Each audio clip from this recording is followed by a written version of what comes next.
Peter Parker was a student at Midtown High. Peter enjoyed all his classes, but science was his favorite. He was the best student Midtown High had seen in many years. His teachers were very proud of him, but the other students made fun of him. One day, Peter heard about a great demonstration at the science hall. He asked the other kids if they wanted to join him. The other students just laughed at Peter. One of them, a bully named Flash Thompson, even pushed him to the ground. By the time Peter arrived at the science hall, he had forgotten all about his classmates' cruel actions. All he could think about was the experiment. He couldn't wait to see how scientists would control a radioactive wave. The rays were ready. Peter eagerly looked on, but so did something else. The demonstration was about to begin.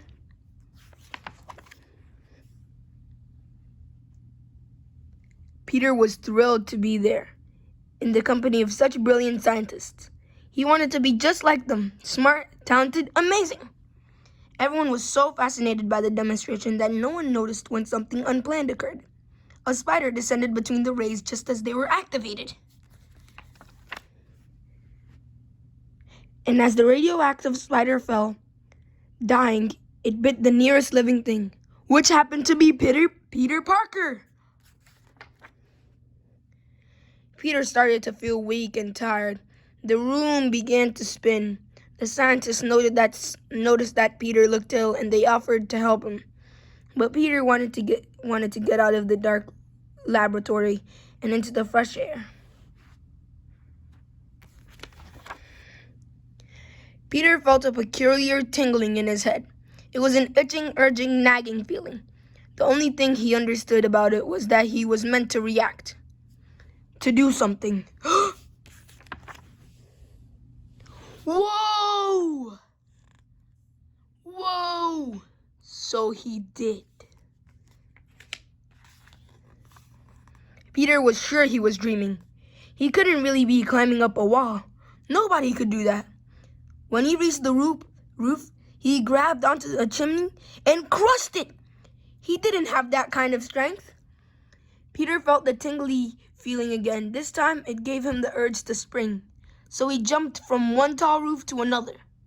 When he wanted to go back down to the street, the same strange feeling told him the easiest way to get there was to climb down a clothesline. Oh my God, Peter Parker! Peter stared at himself in amazement. How could this be happening? Then Peter realized he had started feeling different right after being bitten by that spider in the lab.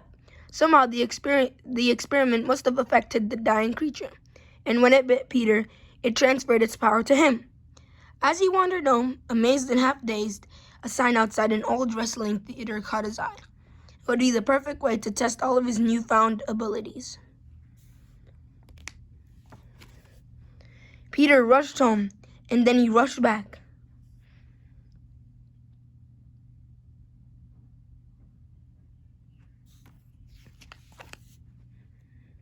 Peter was ready to test his powers on the brutish wrestler called Crusher Hogan. Peter wore a disguise so that no one would make fun of him if his plan didn't work. He'd been teased and taunted enough. When Peter challenged him, Crusher Hogan laughed. But Crusher soon found that he was very wrong to do so.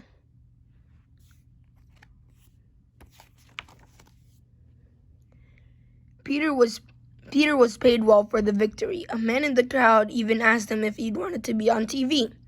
At home, Peter's Aunt May and Uncle Ben gave him a gift. It was a special microscope. Uncle Ben reminded Peter that knowledge and science were power. And Uncle Ben told Peter, with great power comes great responsibility. Peter was too excited to settle down. He used his new microscope, his chemistry set, and his knowledge of science to create a very special fluid. The new substance had the strength and the stickiness of a spider silk. Then he created devices that would spin the fluid into a web the same way a spider would. He called his web shooters. Finally, he designed a sleek new costume. Now all he needed was a stage name. He arrived at one good as any other. Spider-Man. Peter's TV appearances were a huge hit. After all, who wouldn't be amazed by a Spider-Man climbing up walls and swinging from his own webs? Soon, everyone wanted a piece of Spider-Man. Peter was starting to feel important, wanted, and powerful. Peter got lost thinking about how wonderful his new life would be. He dreamed about fame and celebrity. When a security guard called for help down the studio hall, Peter ignored him. The crook that the guard was chasing raced into an elevator and escaped. But Peter didn't care. He had great power. From now on, he only needed to look out for one person, himself. It didn't take long for Peter to forget about the officer and the escaped criminal. In fact, by the time he got home, they were the furthest things from his mind. He was just happy to be with the people who loved him.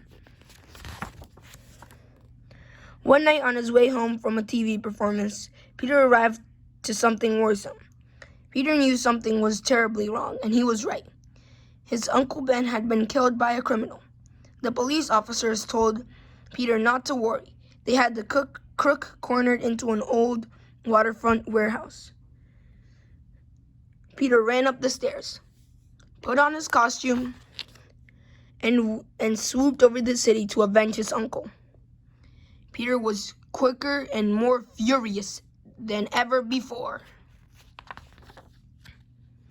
At last, Peter arrived at the warehouse. He landed on the far wall, and the thief was stunned, and that's when Spider-Man sprung into action.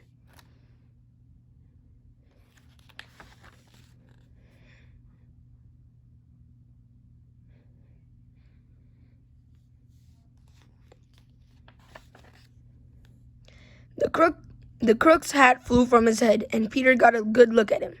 Peter felt a heavy weight in his chest. It couldn't be, but it was.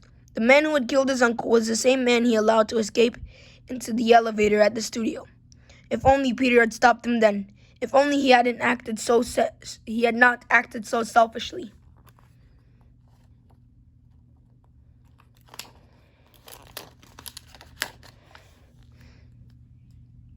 Stunned, Peter tied up the criminal in webbing and dangled him off a street lamp for the police to find. The most Peter could do now was prevent him from hurting anyone else. Through the haze of his grief, Peter realized something. He had not chosen the abilities, but it was his obligation to use them for good. It was not about money or fame or any of the other rewards his power could give him. He had finally realized that what his Uncle Ben had told him was true. With great power comes great responsibility. And that was the rule that Peter Parker lived by from that day forward.